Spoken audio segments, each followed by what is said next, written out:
By this time it was getting dark and snowing pretty heavily. And as Scrooge and the spirit walked along the streets, the brightness of the roaring fires from kitchens, parlours, and all sorts of rooms was wonderful. Here the flickering of the blaze showed preparations for a cosy dinner, the hot plates baking through and through before the fire, and deep red curtains ready to be drawn to shut out cold and darkness. There, all the children of the house were running out into the snow to meet their married sisters, brothers, cousins, uncles, aunts, and be the first to greet them. Here again were shadows on the window blinds of guests assembling, and there a group of handsome girls, all hooded and fur-booted and all chattering at once, tripped lightly off to some near neighbour's house, where woe upon the single man who saw them enter. But if you had judged from the numbers of people on their way to friendly gatherings, you might have thought that no one was at home to give them welcome when they got there, instead of every house expecting company and piling up its fires half chimney high. Blessings on it. How the ghost exulted. How it bared its breadth of breast and opened its capacious palm and floated on, outpouring with a generous hand its bright and harmless mirth on everything within its reach. The very lamplighter who ran on before, dotting the dusky street with specks of light, and who was dressed to spend the evening somewhere, laughed out loud as the spirit passed, though little kenned the lamplighter that he had any company but Christmas. And now, without a word of warning from the ghost, they stood upon a bleak and desert moor, where monstrous masses of rude stones were cast about, as though it were the burial place of giants. And water spread itself wheresoever it listed, or would have done so but for the frost that held it prisoner.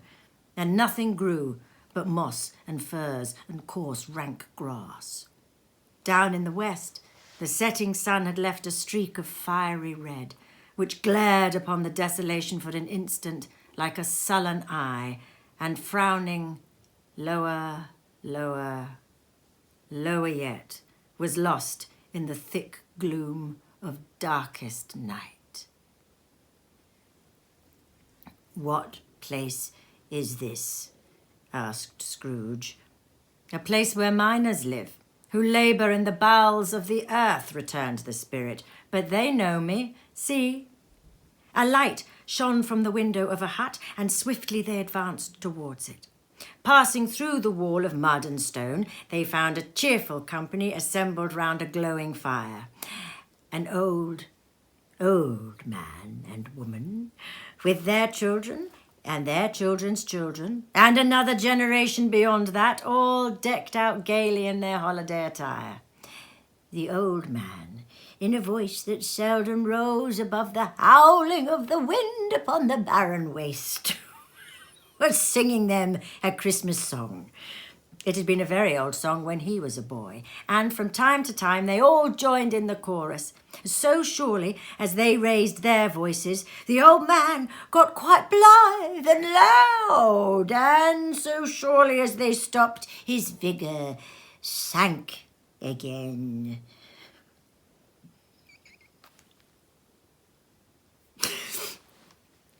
The spirit did not tarry here, but bade Scrooge hold his robe, and passing on above the moor, sped whither? Not to see. To sea! Built upon a dismal reef of sunken rocks, some league or so from shore, on which the waters chafed and dashed the wild year through, there stood a solitary lighthouse.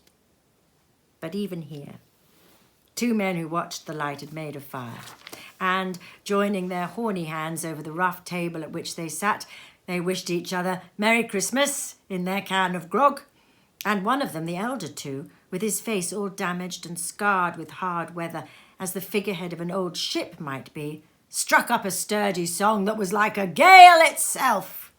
Again the ghost sped on, above the black and heaving sea, on, until, being far away, as he told Scrooge, from any shore, they lighted on a ship.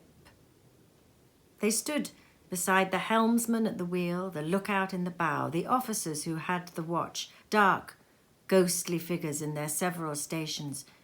But every man among them hummed a Christmas tune, or had a Christmas thought, or spoke below his breath to his companion of some bygone Christmas day with homeward hopes belonging to it. And every man on board, waking or sleeping, good or bad, had had a kinder word for one another on that day than on any day in the year, and had shared to some extent in its festivities, and had remembered those he cared for at a distance, and had known that they delighted to remember him.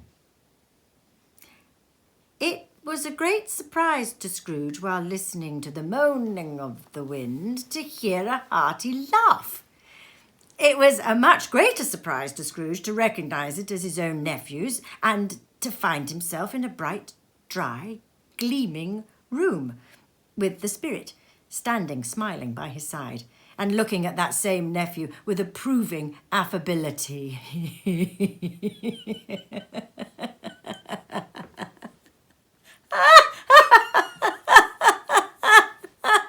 Laughed Scrooge's nephew.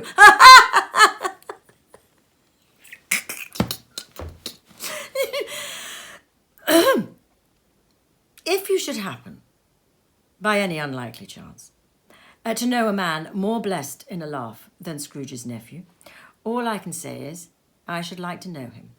Introduce me to him, and I shall cultivate his acquaintance.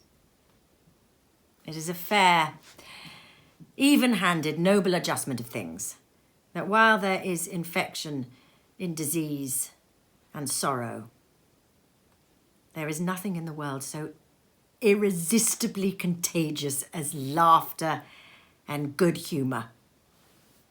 When Scrooge's nephew laughed in this way, holding his sides, rolling his head and twisting his face into the most extravagant contortions, Scrooge's niece by marriage laughed as heartily as he, and their assembled friends, being not a bit behindhand, roared out lustily. He said that Christmas was a humbug, as I live, cried Scrooge's nephew. He believed it too. Oh, more shame on him, Fred, said Scrooge's niece indignantly. Oh, he's a comical old fellow, said Scrooge's nephew. That's the truth, and not so pleasant as he might be. However, his offences carry their own punishment, and I have nothing to say against him. I'm sure he's very rich, Fred, hinted Scrooge's niece. At least you always tell me so. What of that, my dear, said Scrooge's nephew. His wealth is of no use to him. He don't do any good with it. He don't make himself comfortable with it. He hasn't the least satisfaction of thinking that he's ever going to benefit us with it. I have no patience with him, observed Scrooge's niece. Oh, and Scrooge's niece's sisters and all the other ladies expressed the same opinion. I have, said Scrooge's nephew. I'm sorry for him. I couldn't be angry with him if I tried. Who suffers by his ill whims? Himself. Always. Here he takes it into his head to dislike us, and he won't come and dine with us, and what's the consequence? We don't lose much of a dinner. I think he loses a very good dinner, interrupted Scrooge's niece. Everybody else said the same, and they must be allowed to be competent judges because they had just had dinner, and with the dessert upon the table were clustered round the fire by lamplight. Well, I'm very glad to hear it, said Scrooge's nephew, because I haven't any great faith in these young housekeepers. What say you, Topper? Topper had clearly got his eye upon one of Scrooge's niece's sisters, for he answered that a bachelor was a wretched outcast who had no right to express an opinion on the subject. Whereat Scrooge's niece's sister, the plump one with the lace tucker, not the one with the roses, blushed. Go on, Fred, said Scrooge's niece, clapping her hands. He never finishes what he begins to say. He's such a ridiculous fellow. I was only going to say, said Scrooge's nephew, that the consequence of his taking a dislike to us and not making merry with us is, as I think, that he loses some pleasant moments which could do him no harm. I mean to give him the same chance every year, whether he likes it or not, for I pity him. He may rail at Christmas till he dies, but he can't help but think better of it. I defy him if he finds me going there in good temper year after year and saying, Uncle Scrooge, how are you? If it only puts him in the vein to leave his poor clerk £50, that's something. And I think I shook him yesterday. It was their turn to laugh now at the notion of his shaking Scrooge. But being thoroughly good-natured and not much caring what they laughed at, so laughed that they laughed at any rate, so laughed that they laughed, so that they laughed at any rate, he encouraged them in their merriment and passed the bottle joyously. After tea they had some music, for they were a musical family and knew what they were about when they sung a glee or catch, I can assure you. Scrooge's niece played well upon the harp, and played, among other tunes, a simple little air, a mere nothing. You have made learnt to have whistled it in 2 minutes, which had been familiar to the child who had fetched Scrooge from the boarding school, as he had been reminded by the ghost of Christmas past. And when this strain of music sounded, all the things that the ghost had shown him came upon his mind. He softened more and more, and thought that if he could have listened to it often, years ago, he might have cultivated the kindnesses of life for his own happiness with his own hands, without resorting to the sexton's spade that buried Jacob Marley. But they didn't devote the whole evening to music. After a while they played at forfeits, for it's good to be children sometimes, and never better than at Christmas. Stop! There was first a game at Blind Man Buff. Of course there was. And I no more believe that Topper was really blind than I believe he had eyes in his boots. My opinion is that it was a done thing between him and Scrooge's nephew, and that the ghost of Christmas present knew it. The way he went after that plump sister in the lace tucker was an outrage on the credulity of human nature, knocking down the fire irons, tumbling over the chairs, bumping up against the piano, smothering himself in the curtains. Wherever she went, there went he. He always knew where the plump sister was. He wouldn't catch anybody else. And she often cried out that it wasn't fair. And really it was not. But when at last he caught her and got her into a corner where there was no escape, then his conduct was most execrable. For pretending that he didn't know her, pretending that it was necessary to touch her headdress, and further to assure himself of her identity by pressing a certain ring upon her finger and a certain chain around her neck, was vile, monstrous. No doubt she told him her opinion of it when, another blind man being in office, they were so very confidential together behind the curtains. Scrooge's niece was not one of the blind man's buff party, but was made comfortable in a large chair and footstool in a snug corner where the ghost and Scrooge were close behind her. But she joined in the forfeits. Oh, there might have been 20 people there, young and old, but they all played, and so did Scrooge.